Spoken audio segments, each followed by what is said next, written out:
Mia, come.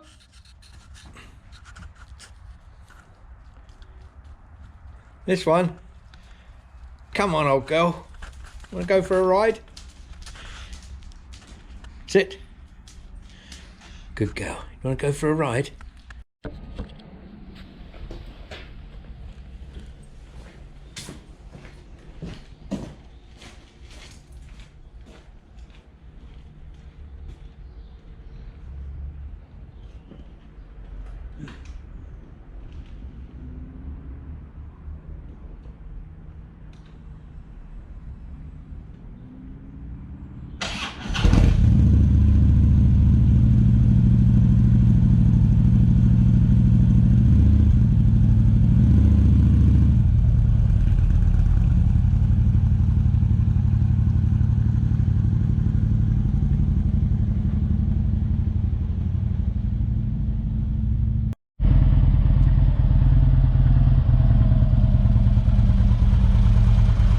Good girl. We're ready for off. Yeah, what am I saying? Now, listen, what I was going to do is, it's so noisy, this recording, this video, that I have, oh, shite. Start again. Ah, hello. Yes, there's such a lot of noise on the camera today, on the video, that I've decided to put an audio recording over the top of it. And this is the audio recording I'm going to put over the top of it. Unfortunately, I've got no idea what to say. I haven't actually thought that far ahead. I did try and put some music on, but it was totally unsuitable. It was Ravel's string quartet in F major. Don't know if you know it. I didn't know it myself until I looked up what music I was actually allowed to put on here. Yeah, so nothing much happened on today's ride. I mean, this is only part of it you're seeing here. Nobody tried to kill me today, or ran out in front of me, or anything like that. Well, only minorly. I saw one person taking a photograph of the dog. Well, it was a lady, so perhaps she was taking a photograph of me. I don't know.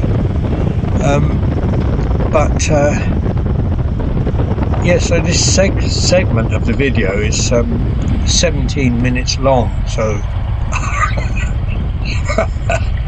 I've got to talk for 17 minutes. Well, I mean, I don't suppose I have to. I suppose there could be moments of silence during it.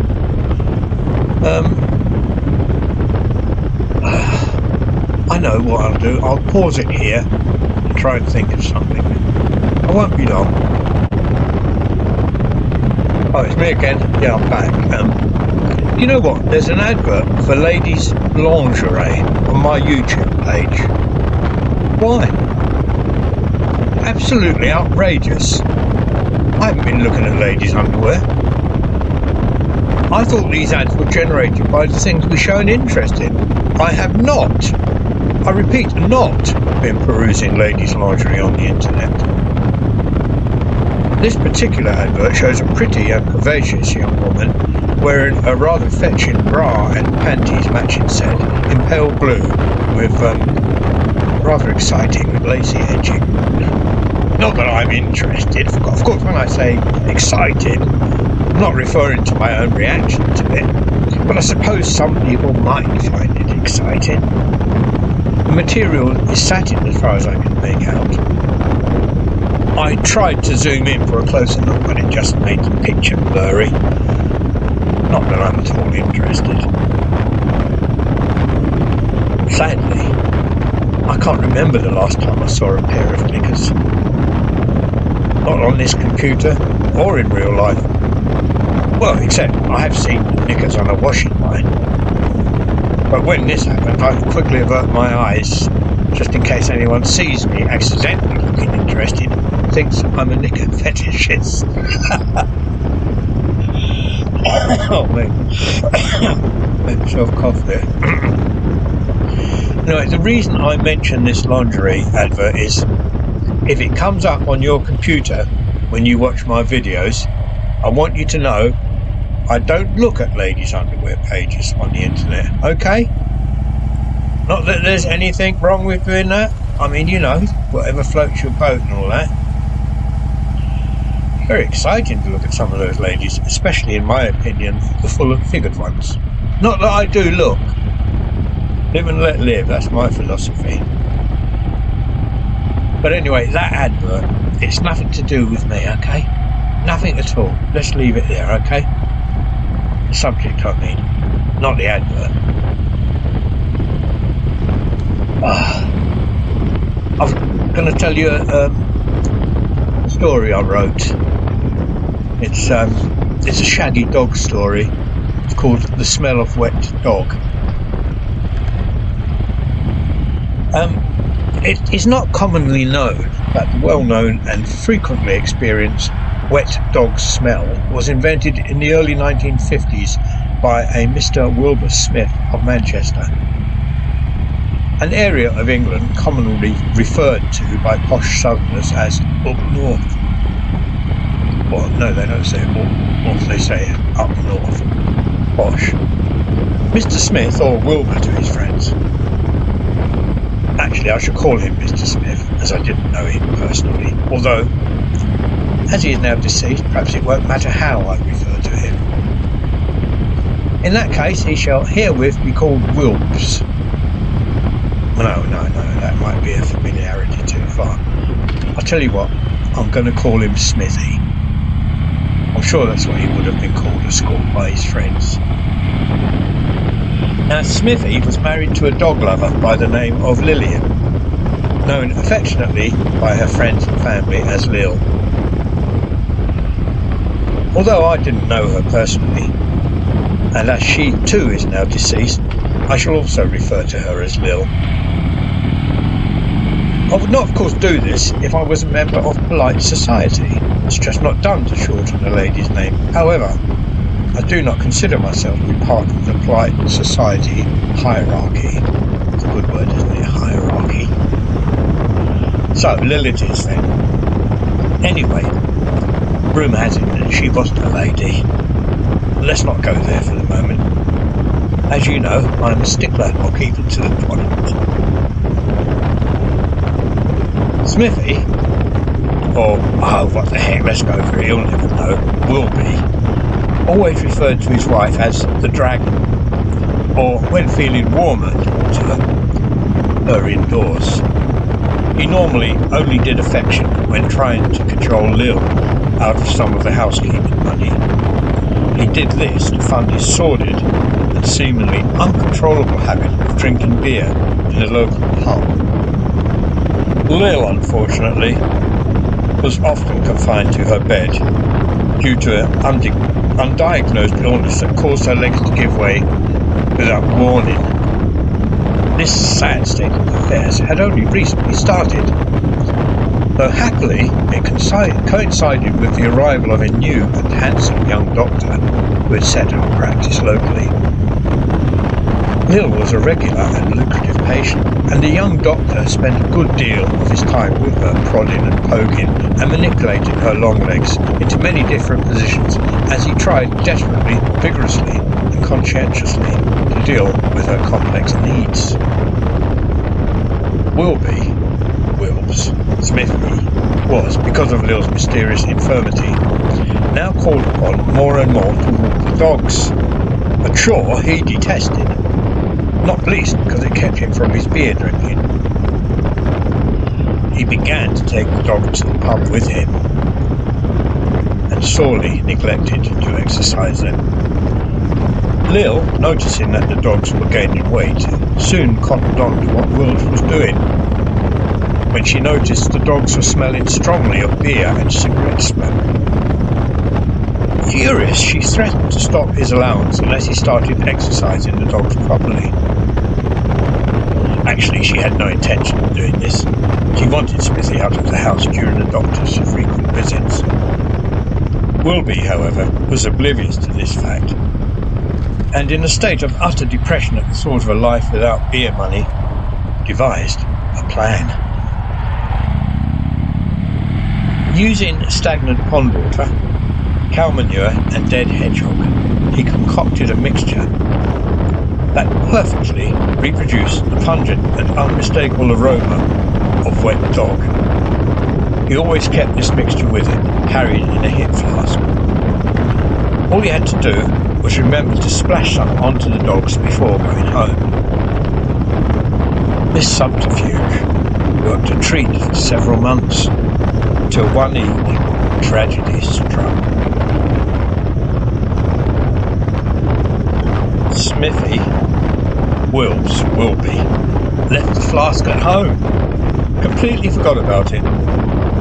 The young doctor, having just given Lil a really good seeing to, and in need of a pick-me-up, spotted the hip flask lying on the hall table next to the front door as he was going out. Partial to a drop of the hard stuff himself, he picked up the flask, quickly undid the top, and took a very long swallow of the contents. Lil found his lifeless body a few minutes later, when she ran downstairs to make herself a cup of Bovril energy drink. The shock was too much for her, and her legs collapsed from under her. This time it was for real. Smithy, looking through the window, saw them lying there on the hall carpet. He thought they were having sex on the floor. He had suspected there was something going on. He went back to the pub and had a few more pints. The dogs went back to smelling of beer and cigarettes. There was no use pretending anymore. Anyway, I thought you might like to know exactly how and why the smell of wet dog was invented. Still widely used all over the world, mainly by pub-going beer drinkers. That's that story. That's 8 minutes 52, 54, 55, 56, 57, 58, 59. That's 9 minutes. It means there's still 9 and 17 altogether, so you've got 9.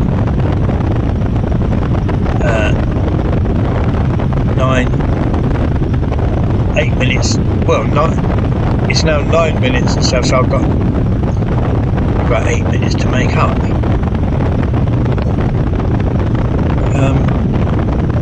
Can't think of any more stories at the moment.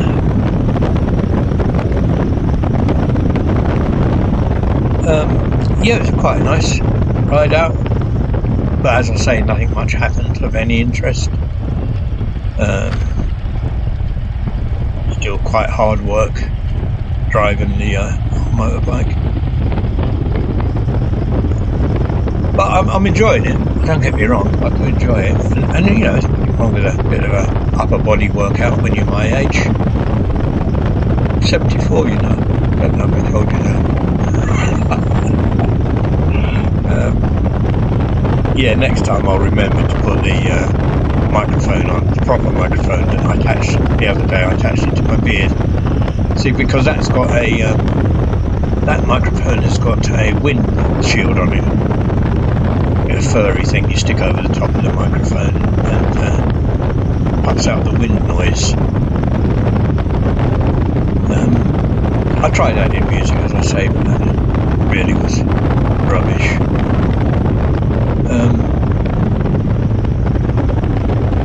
I think I've got to carry on talking for another, well, it's 7 minutes now. 7 minutes left.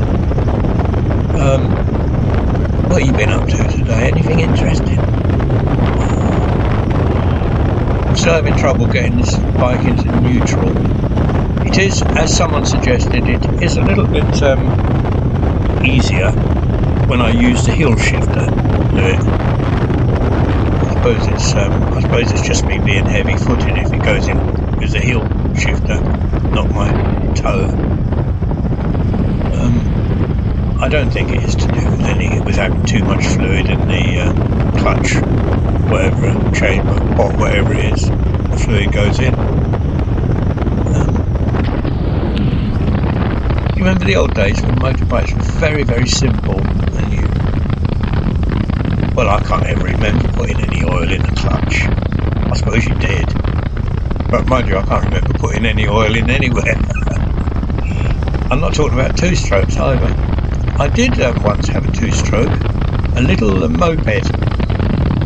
I was working in just outside Aberdeen on, of all things, a mink farm, would you believe? God knows how I managed to do that job. Yeah, it was a mink farm, the smelliest job I've ever had, and I've worked in a few smelly places to do with fish mainly, boxing kippers and all that sort of stuff. Yeah, this, where was I? Can't remember what I was talking about. Gone completely blank. I worked somewhere, didn't I? I was talking about that. I'm not trying to waste time. I have generally just completely slipped my mind when I started talking about fish factory. Oh yeah, I was working on the mink farm. Thank God it's come back to me. I haven't got Alzheimer's. I was working on the mink farm and I had this moped. The boss actually gave it to me. Harley moped, a two-stroke thing. It was good fun. It was bloody dangerous. And up there there's a lot of snow about in the winter, and I had to be working there in a snowy time. Well, I took some bloody chances on that thing, and it only did about 30 miles an hour at most. I remember as I used to come out of the mink farm, there was also always these two, let's go back to dogs, sheepdogs, black and white sheepdogs, and they always used to chase me. Once or twice they actually caught me, grabbed hold of my leg, and I went tumbling. I never complained to the farmer whose dogs they were. I just thought, oh well, that's life, and just carried on in that vein, getting scared to death every time I went out of work. I was living at that time, because I was mostly homeless. I was living in the YMCA in Aberdeen, and they really appreciated the smell of me when I used to go in. I used to, honestly, mink absolutely stink, and the food I had to prepare for them didn't help. Luckily, when I was in the YMCA, there was a shower, so I was able to keep myself clean, but I couldn't keep putting clean clothes on every day. I couldn't afford the bloody laundry. So I used to stuff my clothes, overalls and that, into a box chest thing, and hope nobody would complain about the smell. In fact, most people were quite good. I think they might have just thought it was my natural body odour. I hope it wasn't. Yeah, anyway, that was just wasted another few minutes. I'm doing all this just to cover up some wind noise. Not my wind, no, I'm not talking about that. I'm talking about the wind noise through the camera. Must have been where I put the actual camera, because I don't think it's happened before. One of my new camera positions.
What a good girl. Oh, your glasses are up again now, aren't they? Hey?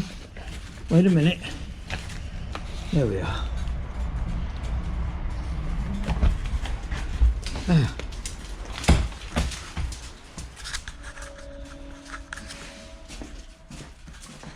Thanks for coming with us, everyone. Just a short ride around. Practice, practice. See you soon. Say goodbye, Mia.